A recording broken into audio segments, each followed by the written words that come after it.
सभी कर्क राशि के दर्शकों, आपका बहुत बहुत हार्दिक स्वागत व अभिनंदन करता हूं हमारे YouTube चैनल पर। आपने टाइटल तो पढ़ लिया, महत्वपूर्ण फल सभी कर्क राशि वालों के लिए, क्योंकि देवगुरु बृहस्पति 24 तारीख से अपनी चाल बदल लेंगे और यह बदलती हुई चाल का बहुत बड़ा प्रभाव आपके और हमारे जीवन में देखने को मिलेगा। ज्ञान के प्रतीक हैं, ज्ञान का इनके पास भंडार है और ज्ञानी ग्रह किसी भी रूप में अपनी चाल बदले और अगर अपने ही घर में वो परिवर्तन करे तो निश्चित तौर पर उस परिवर्तन के बड़े ही शुभ फल प्राप्त होते हैं। आज की इस वीडियो में मैं आपको यही बताऊंगा कि जैसे ही देवगुरु बृहस्पति मार्गी हो जाएंगे और मार्गी गति से फल देना जब चालू करेंगे तो इसका जो शुभ फल है आपको वो भाग्य के रूप में प्राप्त होगा। भाग्य की बलवानता बढ़ेगी, ऐसा एक ग्रह गोचर यहाँ पर दिखाई पड़ता है। अब बात करते हैं कि आखिर जो कर्क राशि है ये जल प्रधान राशि है, क्योंकि इस राशि के स्वामी चंद्रमा होते हैं और चंद्रमा की और गुरु की आपस में मित्रता है।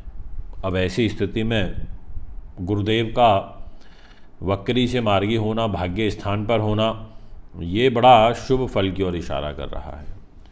धार्मिक जीवन में उन्नति होगी, कार्य सिद्धि का प्रबल योग बनेगा, मन वांछित इच्छाओं की पूर्ति होगी, सोची हुई योजनाएं सही रूप में क्रियान्वित होंगी। अब यहाँ पर कौन कौन से ग्रह हैं जो सबसे ज़्यादा सपोर्ट करेंगे, उस बात को भी समझना बहुत ज़रूरी है। तो सबसे पहले आपको ये बताना चाहता हूँ कि यह जो देवगुरु बृहस्पति का परिवर्तन होगा मार्गी यानी कि सीधी चाल, इस चाल का एक बड़ा बेनिफिट होगा मंगल को भी, क्योंकि मंगल गुरु के मित्र हैं और मंगल कर्क राशि वालों के लिए केंद्र त्रिकोण राजयोग भी बनाते हैं। तो ऐसी स्थिति में इनका ये जो केंद्र त्रिकोण राजयोग है ये लाभ स्थान पर बना हुआ है और गुरु भाग्य स्थान पर त्रिकोण में है। तो भाग्य को गुरु संभालेंगे, लाभ स्थान को मंगल संभालने का काम करेंगे, तो दोनों की प्लेसमेंट अच्छी जगह पर हो गई। और ऐसी स्थिति में गुरु की शुभ दृष्टि आपके मान सम्मान के घर पर है, आपकी स्वयं राशि के घर पर है, आपके व्यक्तित्व के घर पर है, आपके भाषा शैली के घर पर है, आपके जीवन पर है और आपके राज्य शक्ति के घर पर है। तो कहने का ये मतलब हुआ कि यह अब जो मार्गी दृष्टि जाएगी देवगुरु की, इसके शुभ फल आपको मिलेंगे इन तमाम चीज़ों में जो मैंने भी आपको बताई हैं। अब यदि आप कोई नई कार्य की योजना बनाना चाहते हैं तो मैं बिल्कुल आपको कह सकता हूँ नई कार्य की योजना बनाई जा सकती है। ग्रह आपको सपोर्ट कर रहे हैं, सहयोग कर रहे हैं। यदि हम बात करें आपके संतान सुख के दृष्टिकोण से तो मैं बिल्कुल निसंकोच भाव से कह सकता हूं कि संतान के दृष्टिकोण से भी यह गुरु का परिवर्तन आपके लिए अच्छा रहेगा। तो देवगुरु बृहस्पति यहाँ पर संतान का सुख तो देंगे ही, साथ में एक स्थायी बुद्धि भी देंगे और इसके अलावा आपकी जो भाषा शैली है उसको मजबूत करने का काम भी करेंगे। बहुत सारे लोग अपने शब्दों पर नियंत्रण नहीं रख पाते, ज़्यादा बोलते हैं, हर चीज़ में टांग अड़ाने की आदत होती है।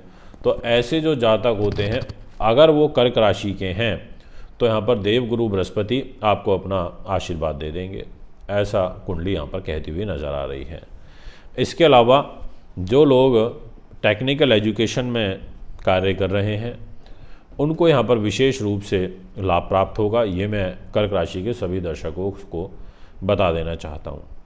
साथ में जो लोग आध्यात्म से जुड़े हुए हैं, टीचिंग के प्रोफेशन में हैं, उनके लिए अच्छा रहेगा।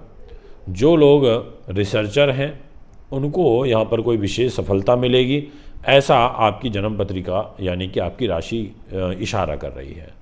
साथ ही न्यायमूर्ति शनि महाराज, इनका सहयोग आपको प्रॉपर्टी के रूप में मिलेगा।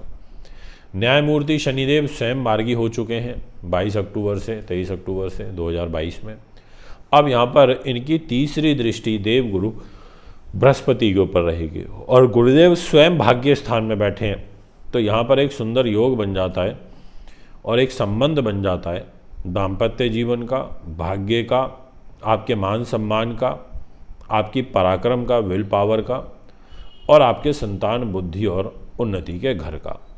तो कहने का अर्थ ये हुआ कि अकेला देवगुरु अपने कारक स्थान में पॉजिटिव गति से आगे चलना जब प्रारंभ होगा तो बहुत सारी जो चीज़ें हैं उनमें शुभ फल देखने को मिलेंगे, ये मैं आपसे कहना चाहता हूँ।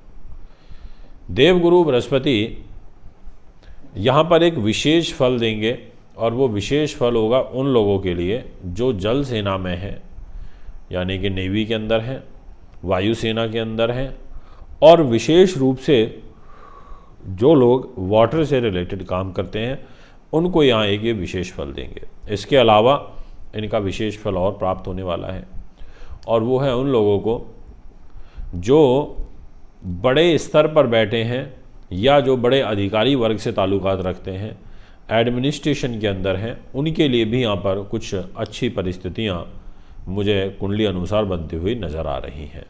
तो दोस्तों ये है आपकी ग्रह स्थिति, कर्क राशि की ग्रह स्थिति, जो कि 22 अप्रैल 2023 तक चलेगी। यानी कि अब आपके पास दिसंबर का महीना है पूरा, जनवरी है, फरवरी और मार्च, लगभग आपके पास में 5 महीने का समय ऐसा है जिसमें आप काफ़ी कुछ अच्छा प्राप्त कर सकते हैं। ये मैं आपसे कहना चाहता हूँ। अब इसमें ड्रॉबैक क्या रहेगा, नुकसान क्या हो सकते हैं, इसको भी एक बार सुन लीजिए। पहले तो विशेष रूप से ये कहना चाहता हूँ कि देवगुरु आपके रोगेश भी हैं, और रोगेश होकर के मार्गी गति से जब ये आगे बढ़ना शुरू करेंगे तो ये स्वास्थ्य के को वीक करते हैं, ये हेल्थ पर भी नकारात्मक प्रभाव यहाँ पर डालेंगे। और राहु की दृष्टि भी आपकी धनु राशि के ऊपर पड़ रही है।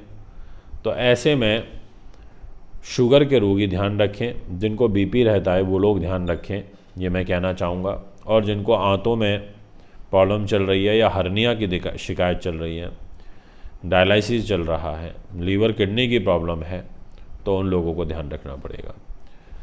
एक चीज़ पॉजिटिव है कि यदि कोई आपकी किडनी ट्रांसप्लांट होनी है या ऐसा कुछ इस प्रकार का योग चल रहा है या आपका चेकअप चल रहा है, तो ये आपका सफलपूर्वक हो जाएगा, ऐसा एक ग्रह गोचर दिखाई देता है। इसके अलावा मैं ये कहना चाहूँगा कि अभी अगले 1 महीने तक आपके लिए विशेष रूप से आपको सहयोग प्रदान करेगा गुरु, मंगल और शनि। आपको क्रोध पर नियंत्रण रखना है, गुस्सा इसलिए नियंत्रण रखना है क्योंकि मंगल गुस्से के कारक होते हैं, और आपके सेकंड हाउस को चौथी दृष्टि से देख रहे हैं। ये पैसे के लिए अच्छा है, पैसा वगैरह आपको देंगे, पर वाणी पर देखते हैं तो वाणी पर विकार लग जाता है। यानी कि क्रोध की जो प्रवृत्ति होती है वो मनुष्य के में ज़्यादा देखने को मिलती है, ऐसा यहाँ पर योग दिखाई पड़ रहा है। तो ध्यान रखें, थोड़ा केयरफुली रहें।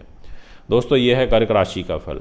अगर आप भी कुंडली बनवाना, दिखवाना, पूजा पाठ या रथ लेना चाहते हैं तो हमें संपर्क कर सकते हैं। इसके अलावा यदि आप हस्तलिखित वार्षिक राशिफल बनवाना चाहते हैं तो उसके लिए भी कांटेक्ट कर सकते हैं। ये ज़रूर बोलें कि आपको हस्तलिखित वर्षफल बनवाना है जब भी कॉल करें। नमस्कार, बहुत बहुत धन्यवाद।